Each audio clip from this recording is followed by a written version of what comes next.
नमस्कार, India voice पर बहुत स्वागत है आपका। मैं हूं आपके साथ प्रियंका मिश्रा। बुलेटिन की करेंगे शुरुआत। समाजवादी पार्टी के नेता और पूर्व मंत्री आजम खान के ठिकानों पर बुधवार को आयकर विभाग ने छापा मारा है, जिसके बाद ये सियासी पारा हाई हो चला है।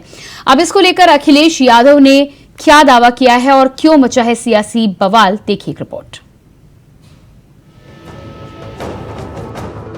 तो एक साथ आजम खान के ठिकानों पर बुधवार को आईटी की छापेमारी हुई और अब ये छापेमारी सियासत की दास्तान में तब्दील हो चुकी है। यूपी की सियासत में सपा और बीजेपी दोनों आमने सामने आ गए हैं। अखिलेश दावा कर रहे हैं कि विपक्ष के यहाँ छापेमारी अब बढ़ती जाएगी, जबकि बीजेपी कह रही है कि जैसी करनी वैसी भरनी। जी, दरअसल पूर्व मंत्री और सपा के दिग्गज नेता रहे आजम खान के ठिकानों पर आईटी ने बुधवार सुबह एक के बाद एक छापे मारे। देखिए आईटी का एक्शन कितना जबरदस्त था। रामपुर हो, मेरठ हो, गाजियाबाद हो या फिर सहारनपुर, इतना ही नहीं, सीतापुर और लखनऊ में भी एक के बाद एक आईटी के छापे पड़े। मसला सीधे तौर पर जौहर ट्रस्ट में गड़बड़ियों के सुराग तलाशने की कोशिश से जुड़ा था। सीतापुर में भी आजम के करीबी के यहाँ पर भी छापेमारी हुई और ये छापेमारी हुई रेजेंसी पब्लिक स्कूल के प्रबंधक के यहाँ। इतना ही नहीं, रामपुर में सपा के विधायक नसीर खान के घर पर भी छापा पड़ा। यानी आईटी का आजम के खिलाफ एक बड़ा एक्शन इसे माना जा सकता है, मगर विपक्ष में बैठी सपा को इसको लेकर टेंशन हो रही है। आजम के ठिकानों पर छापे लग रहे थे तो उधर सपा के प्रमुख सियासी तीर बीजेपी आला कमान पर छोड़ रहे थे।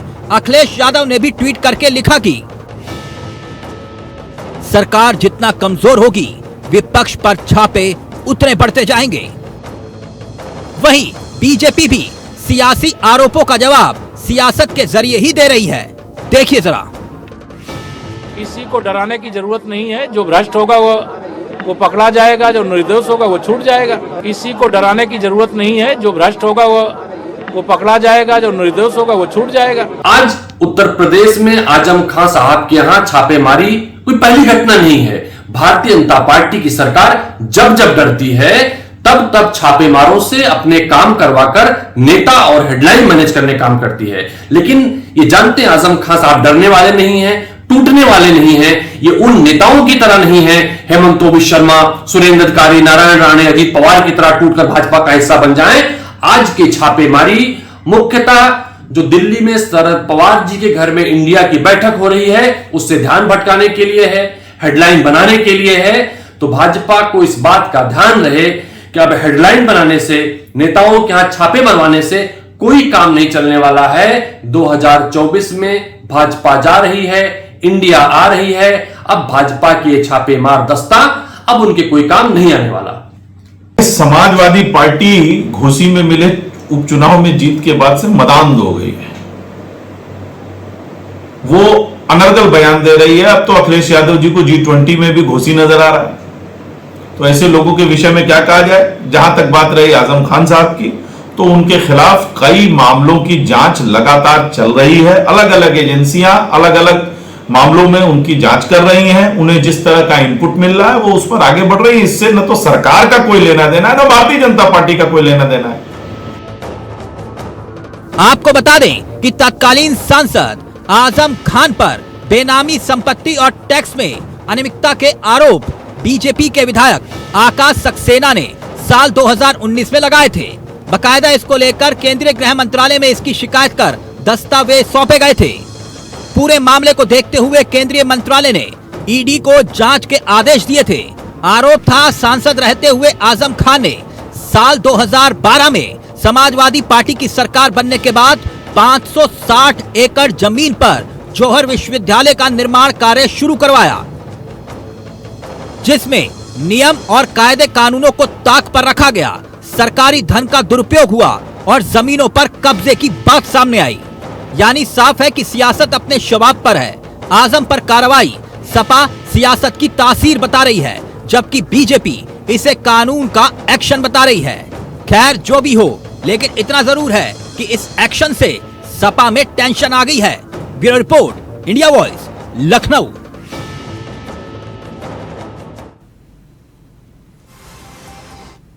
और इसी खबर पर लखनऊ से ब्यूरो चीफ प्रियम पाठक हमारे साथ जुड़ चुके हैं। जी प्रियम, जिस तरह से आजम खान के ठिकानों पर छापेमारी को अंजाम दिया गया है और उस पर समाजवादी पार्टी जिस तरह से सरकार पर हमला बोलती हुई नजर आ रही है, क्या कुछ जानकारी रही, क्या खास रहा? बिल्कुल, देखिए जौहर यूनिवर्सिटी को लेकर जिस तरीके से उसमें वित्तीय अनियमितताओं की बात आई सामने, उस पूरे मसले की इनकम टैक्स जो है वो जांच कर रही है और इनकम टैक्स ने आज उसी के चलते यूपी के 6 जिलों में एक साथ छापेमारी करी और वहां पर उसने दबिश देकर पूरी तरीके से कागजी कार्रवाई जो है वो पूरी करी और कागजी कहीं ना कहीं उसमें लेन देन को उसमें देखा गया किस तरीके से उसमें वित्तीय भ्रष्टाचार की जो बातें निकल के सामने आई थी उनको कहीं ना कहीं उनकी तहकीकात की गई।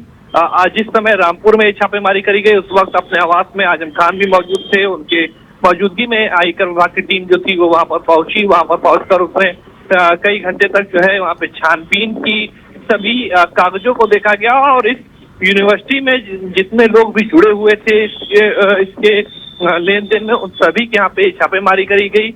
और इसके अलावा केवल यूपी नहीं बल्कि एमपी में भी छापेमारी की बातें जो है वो निकल के सामने आई। यूपी में लखनऊ, रामपुर, सीतापुर, इन सभी जगहों पर आज एक साथ ये इनकम टैक्स की जो छापेमारी थी वो की गई थी। उसमें इनकम टैक्स के जो अधिकारी थी वो मौके पर पहुंचे और उन्होंने वहां पर पूरी तरीके से इसकी विस्तृत जांच जो है वो किया और उसमें कई तरीके की हालांकि कौन कौन से तथ्य वहां पर मौजूद मिले हैं इसको लेकर इनकम टैक्स की तरफ से कोई भी अधिकारी फिलहाल बोलने को तैयार नहीं है। लेकिन जाहिर तौर पर माना जा रहा है कि आने वाले दिनों में जिस तरीके से आज ये पूरी कार्रवाई हुई है इसमें अगर कई और चीजों में पुष्टि होती है, भ्रष्टाचार की पुष्टि होती है तो आगे और भी सख्त एक्शन इनकम टैक्स का देखने को मिल सकता है। जी बिल्कुल, जिस तरह से समाजवादी पार्टी के अखिलेश यादव ने साफ तौर पर इसे सरकार का सियासी खेल बताया है और अपने ट्वीट के माध्यम से निशाना भी साधा है, क्या आजम खान की तरफ से या उनके कार्यकर्ताओं की तरफ से भी किसी प्रकार की कोई टिप्पणी सामने आई है? देखिए, आज समाजवादी पार्टी की तरफ से बिल्कुल ऑफिशियली तौर पर इसको लेकर जो है वो कहा गया है कि ये राजनीति से प्रेरित पूरी कार्रवाई जो है वो करी गई है। क्योंकि जिस तरीके से घोसी उपचुनाव में भारतीय जनता पार्टी को हार का सामना करना पड़ा है, कई तरीके के प्रयास किए गए थे। मुख्यमंत्री, दोनों डिप्टी सीएम, इसके अलावा आला अधिकारी, जितने भी पदाधिकारी हैं पार्टी के, वो सभी वहां पर प्रचार प्रसार करने गए। लेकिन उन सब चीजों के बावजूद भी बीजेपी को वहां पे हार का सामना करना पड़ा। तो बीजेपी जो है वो इससे कहीं ना कहीं हताश है और इसीलिए वो इस तरह की कार्रवाई को अंजाम दे रही है। जी बिल्कुल, तो यहाँ पर साफ तौर पर उनका निशाना सरकार की ओर है कि भारतीय जनता पार्टी जब भी डरती है या सरकार जब भी डरती है इस तरह की कार्रवाइयां आगे बढ़ती हैं। सपा का तो साफ तौर पर आरोप है, लेकिन इसके अलावा जो तमाम कार्रवाइयां की गई हैं, आपने जानकारी दी कि ईडी के अधिकारियों की तरफ से अभी कोई जानकारी निकलकर सामने नहीं आई है, कोई इनपुट आप तक नहीं पहुंचा है। जिस तरह की कार्रवाई हुई है, कितने घंटे कार्रवाई चली, कितने ऑफिसर्स वहां पर पहुंचे थे, इस बारे में क्या कोई जानकारी आप तक पहुंची है? देखिए, एक साथ कई जगह पर ये छापेमारी करी गई थी और तकरीबन 5 से 6 घंटे तक ये कार्रवाई जो है इनकम टैक्स की तरफ से करी गई है। इनकम टैक्स की टीम जब पहुंची तो उनके साथ में सुरक्षा बल भी जो थे वो मौजूद थे। सुरक्षा के पुख्ता इंतजाम जो है थे वो किए गए थे, यानी कि कहते पूरे प्री प्लान पूरी तरीके से इनकम टैक्स की तरफ से किया गया था और उसके बाद में आज ये छापेमारी की कार्रवाई को अंजाम दिया गया। जी बिल्कुल, तो आज जिस तरह से छापेमारी की कार्रवाई को अंजाम दिया गया है, लेकिन एक तरफ यहां पर आरोप ये भी लगाए जा रहे हैं कि कहीं ना कहीं हेडलाइंस बनाने के चलते इस तरह की प्रक्रिया को प्री प्लान तरीके से अंजाम दिया गया है। इस पूरे मामले में जो भी ईडी की कार्रवाई हो रही है, क्या आगे भी इस तरह की कार्रवाइयां और होती रहेंगी? क्योंकि आज जिस तरह से 4-5 ठिकानों पर छापेमारी की गई है, ये प्रोसेस के आगे भी जारी रहेगा? क्या इस बारे में अभी तक कोई जानकारी आपको मिली है? देखिए, पहले तो ये ईडी नहीं, इनकम टैक्स की छापेमारी थी। इनकम टैक्स की तरफ से ये जो छापेमारी थी वो करी गई है और क्योंकि इस पूरे मसले की इनकम टैक्स जांच कर रही है तो जाहिर तौर पर माना जा रहा है कि आने वाले दिनों में इस तरीके की और भी कार्रवाइयां देखने को मिल सकती हैं अगर इनकम टैक्स को आज की छापेमारी के दौरान कुछ सबूत या कुछ सुराग जो है वो हाथ सकते हैं तो। जी बिल्कुल, तो कुल मिलाकर इस पूरे मामले में इनकम टैक्स की टीम की तरफ से अभी इंतजार करना होगा। अधिकारियों ने कुछ भी बोला नहीं है, लेकिन ये साफ है कि समाजवादी पार्टी यहां पर भारतीय जनता पार्टी की सरकार पर निशाना साधती हुई नजर आ रही है। प्रियम, इस तमाम जानकारी के लिए बहुत बहुत शुक्रिया। तो हमारे साथ ब्यूरो चीफ लखनऊ से प्रियम जुड़े हुए थे, जानकारी ये दे रहे थे कि 5-6 घंटे के करीब ये कार्रवाई वहां पर चली है। आजम खान के तमाम ठिकानों पर इनकम टैक्स की तरफ से ये छापेमारी की गई है, जानकारी वहां पर हासिल करने की कोशिश की गई है। आगे इस पूरे मामले में जिस तरह से इनपुट मिलता है उस हिसाब से आगे कार्रवाई की जाएगी। और इसके बाद बात करते हैं अगली खबर की। यूपी के कानपुर के सीसामऊ में सपा विधायक इरफान सोलंकी को सुप्रीम कोर्ट से बड़ा झटका लगा है। कोर्ट ने इरफान सोलंकी की जमानत याचिका खारिज कर दी है। कोर्ट ने कहा है कि इरफान सोलंकी पर गंभीर आरोप लगाए गए हैं, उन्हें जमानत देने का मामला प्रभावित हो सकता है, इसलिए जमानत नहीं दी जा सकती है।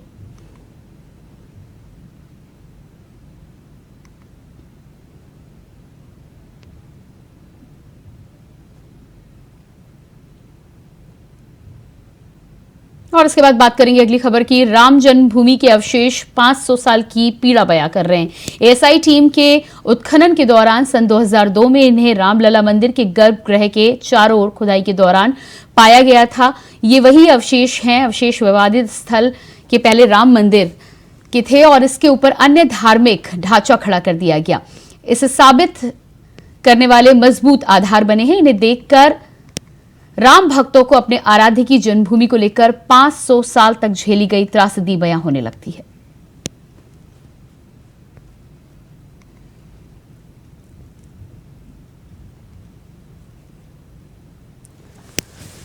तो तस्वीरें आप देख पा रहे हैं राम मंदिर के अवशेषों की तस्वीरें। बताया जा रहा है कि इन एएसआई की खुदाई के दौरान ये तमाम अवशेष मिले थे और इन अवशेषों के आधार पर ही राम मंदिर का फैसला आगे बढ़ने में कहीं ना कहीं पूरी तरह से मदद हुई थी। ये तमाम वो अवशेष हैं जो इस बात को बयां करते हैं कि 500 साल पहले भी राम मंदिर वहां पर उपस्थित था और ये उसी के पुख्ता सबूत हैं।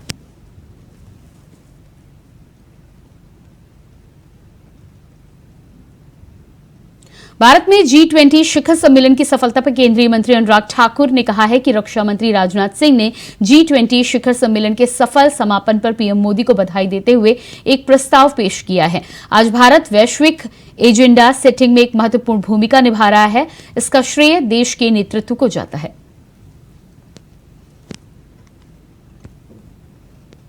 की बैठक में प्रधानमंत्री नरेंद्र मोदी जी की अध्यक्षता में जो G20 की लीडर्स समिट मेन समिट यहां पर हुई दिल्ली में, वो बहुत सफल उसका आयोजन हुआ और भारत की भूमि पर भारत के नेतृत्व में जो सफलता G20 में मिली है उसको लेकर एक और माननीय रक्षा मंत्री जी ने जहां एक रेजोल्यूशन मूव किया माननीय प्रधानमंत्री जी को और देशवासियों की ओर से बधाई देते हुए कि G20 के सफल आयोजन पीएम के कुशल नेतृत्व और दृढ़ इच्छा शक्ति का एक प्रतीक भी है और इसकी चर्चा आज न केवल भारत में बल्कि पूरे विश्व में हो रही है। भारत ने सदा इंक्लूसिव ग्रोथ की बात कही, G20 फोरम को और इंक्लूसिव बनाने की बात कही और अफ्रीकन यूनियन का G20 में शामिल होना ये उसको सिद्ध करता है। And voice of global south की जब हम बात करते हैं कि भारत बनकर उभर रहा है, Bharat is the voice of global south, तो वो भी स्पष्ट तौर पर आपने भी उन 3 दिनों में देखा कि यहां पर जो जो हुआ। ग्लोबल बायोफ्यूल अलायंस की हम बात करें तो वो भी विचार भी प्रधानमंत्री नरेंद्र मोदी जी का था और उसको सफलता की ओर भी वो लेकर गए।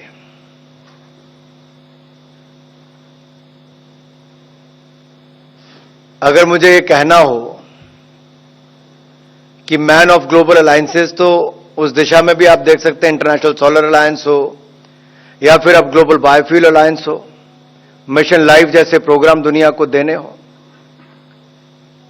स्टार्टअप डिजिटल इंफ्रास्ट्रक्चर जो इसका हिस्सा रहा, ये सारे मैं इसके विस्तार में नहीं जाना चाहता, लेकिन उन पहलुओं पर भी माननीय रक्षा मंत्री जी ने सारी चर्चा करते हुए रेजोल्यूशन पास किया जिसको हम सहमति से सबने पारित किया और पूरे देशवासियों की ओर से जहां एक और प्रधानमंत्री मोदी जी को बधाई और उनका धन्यवाद दिया, वहीं पूरे भारत को एक बहुत बड़ी उपलब्धि है G20 की सफलता।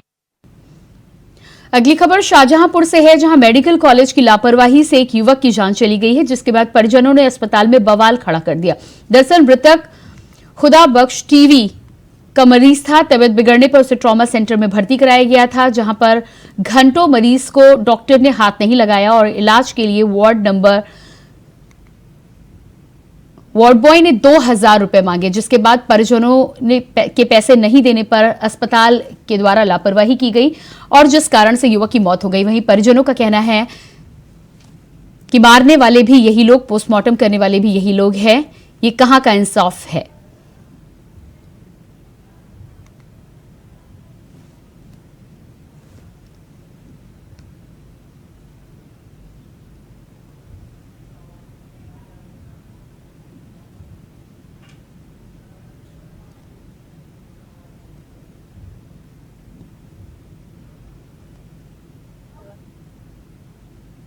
प्रयागराज के अहद अहमद ने यूपी पीसीएस में कमाल कर दिया है। दरअसल अहद अहमद ने यूपी पीसीएस में जुडिशियल मजिस्ट्रेट को क्लियर कर लिया है। अहद अहमद प्रयागराज शहर से तकरीबन कुछ किलोमीटर दूर नवाबगंज इलाके के छोटे से गांव बरई हरक का रहने वाला है। गांव में उनका छोटा सा टूटा फूटा मकान है। घर के बगल में ही उनके पिता शहजाद अहमद की साइकिल की पंचर बनाने की एक छोटी सी दुकान है। पिता की गैर मौजूदगी में अहद पंचर की दुकान भी चलाते हैं। वहीं अहद का कहना है कि माता पिता ने उन्हें न सिर्फ मुफलिसी और संघर्ष में पाल पोस कर बड़ा किया है, बल्कि इस मुकाम तक भी पहुंचाया है।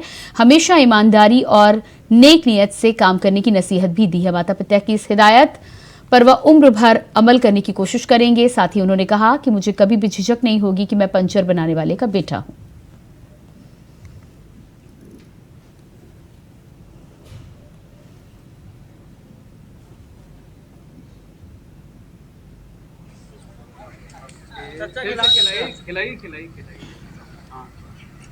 जी, मैं ये कहना चाहता हूँ कि देखिए चुनौती जो थी पैसों की, फाइनेंशियल पोजीशन की, वो तो थी, वो तो अपनी जगह पे मौजूद थी, लेकिन मैंने उसको ओवरकम इस तरह किया क्योंकि मुझे कोचिंग करनी नहीं थी, कहीं फीस मेरी कहीं लगनी नहीं थी। घर वालों ने बस यही काम किया कि मुझे कहा कि पढ़ो, लेकिन कोचिंग वो करा नहीं सकते थे। तो आर्थिक चुनौती तो इस हिसाब से थी कि मैं कभी कभी परेशान हो जाता था कि कब तक तैयारी करूं, आखिर वैकेंसी आ नहीं रही है और पता नहीं अगर आए भी तो हो कि ना हो, एज निकली जा रही है और कब तक ऐसे घर में बैठा रहूंगा। सबसे बड़ी चुनौती यही थी कि मैं कब तक ऐसे ही घर में बैठा रहूंगा, कुछ कमाऊंगा नहीं, कुछ खाऊंगा नहीं, तो आगे घर बार कैसे चलेगा, आगे काम कैसे चलेगा। तो इसी डिप्रेशन में मैं आके कभी कभी हाई कोर्ट जाता, कभी घर पे बैठ के तैयारी करता, कोई और काम खोजने की कोशिश करता। तो ये तैयारी के दौरान ये सब चलता रहा है।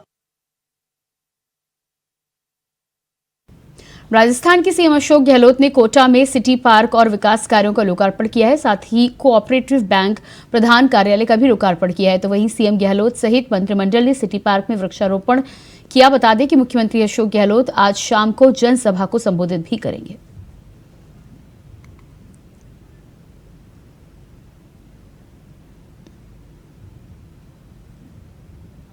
सपा नेता आजम खान का अल जौहर ट्रस्ट आईटी के निशाने पर आ गया है। इनकम टैक्स ने आजम के रामपुर, मेरठ, गाजियाबाद, सहारनपुर, सीतापुर, लखनऊ, एमपी आदि ठिकानों पर छापेमारी की।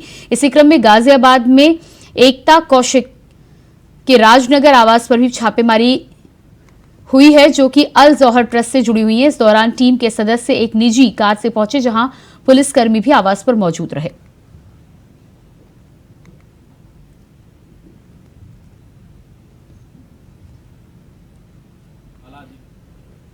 अगली खबर रायबरेली से है, जहां संदिग्ध परिस्थितियों में महिला की मौत हो गई है। महिला की मौत जहरीली पदार्थ खाने के कारण हुई है।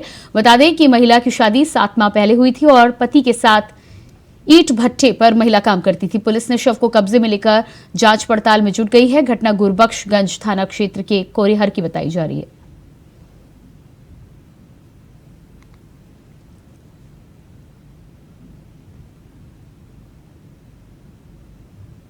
जींद के खटकल टोल में 23 तारीख को आर्य समाज का विशाल महासम्मेलन आयोजित किया जाएगा। बता दें कि स्वामी दयानंद सरस्वती का 200वां जन्मदिन हरियाणा से तमाम लोग इस मौके पर जुटेंगे। तो वहीं महासम्मेलन में नक्शे के विरोध में, लिविंग रिलेशनशिप और शराब के ठेकों को बंद करने के लिए लोगों को जनसभा में संबोधित किया जाएगा। महासम्मेलन को पूर्व मुख्यमंत्री भूपेंद्र सिंह हुड्डा भी इस मौके पर शिरकत करेंगे।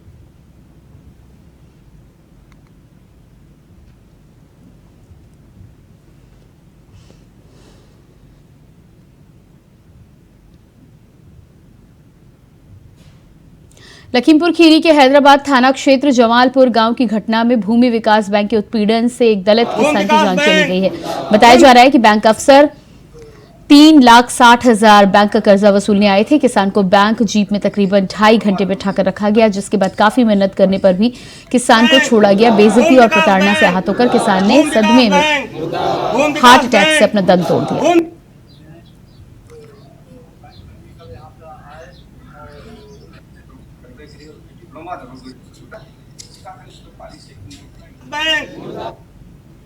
अगली खबर रांची से है, जहां मुख्यमंत्री हेमंत सोरेन से मंत्री मन्नो देवी ने मुलाकात की है। बता दें कि डुमरी विधानसभा उपचुनाव में मिली जीत को लेकर मुख्यमंत्री के प्रति आभार जताया गया है, साथ ही उन्हें धन्यवाद ज्ञापित किया गया। इस अवसर पर मुख्यमंत्री हेमंत सोरेन ने मंत्री बेबी देवी को बधाई दी है और शुभकामनाएं दी है। तभी मुख्यमंत्री ने कहा कि राज्य के पूर्व शिक्षा मंत्री श्रद्धेय स्वर्गीय जगन्नाथ महतो के सपनों को पूरा करने का हम सभी ने श्रेय लिया है और साथ ही साथ नैतिक जिम्मेदारी भी ली है। कहा कि पूर्व शिक्षा मंत्री जगन्नाथ महतो के सपनों को पूरा सशक्त और समृद्ध झारखंड बनाना ही उनका सपना था और यही उनके लिए सच्ची श्रद्धांजलि होगी।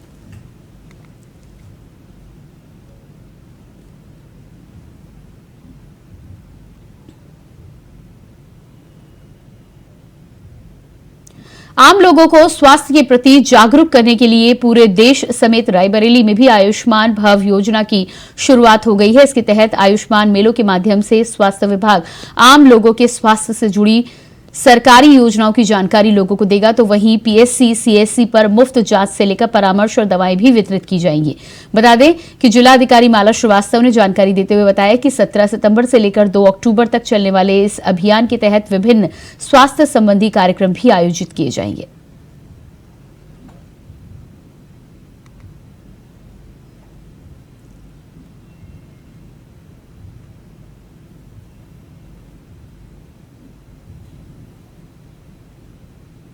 विधानसभा चुनाव के दौरान आम आदमी पार्टी के द्वारा कई सारी गारंटी लोगों को दी गई है, जिसके चलते आज शिक्षा को लेकर आम आदमी पार्टी के द्वारा दी गई गारंटी को पूरा किया गया। बता दें कि दिल्ली के मुख्यमंत्री अरविंद केजरीवाल अमृतसर पहुंचे, जहां उनके साथ पंजाब के मुख्यमंत्री भगवंत सिंह मान भी मौजूद रहे। उन्होंने मानव स्कूल ऑफ एमिनेंस का उद्घाटन किया है।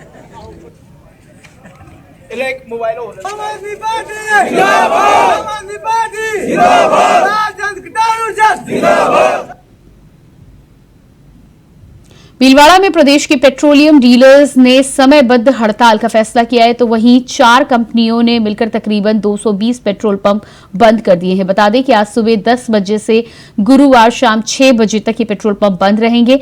अगर सरकार ने मांगे नहीं मानी तो 15 सितंबर से अनिश्चितकालीन हड़ताल पर जाने की बात कही गई है। तो वहीं राजस्थान पेट्रोलियम डीलर्स एसोसिएशन के सचिव अमित जायसवाल ने बताया कि हमारे प्रदेश में पड़ोसी राज्य पंजाब, हरियाणा, उत्तर प्रदेश, गुजरात के मुकाबले वैट कई गुना है, जिससे प्रदेश की जनता को पड़ोसी राज्यों के मुकाबले महंगा पेट्रोल डीजल मिलता है। साथ ही साथ सरकार को राजस्व की हानि भी होती है।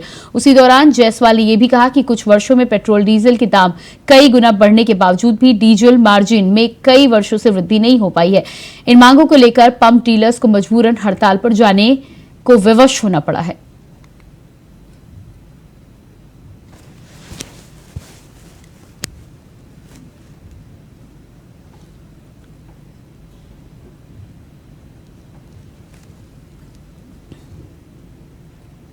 और इसी के साथ फिलहाल इस बुलेटिन में इतना ही। खबरों के लिए बने रहिए इंडिया वॉइस के साथ। नमस्कार।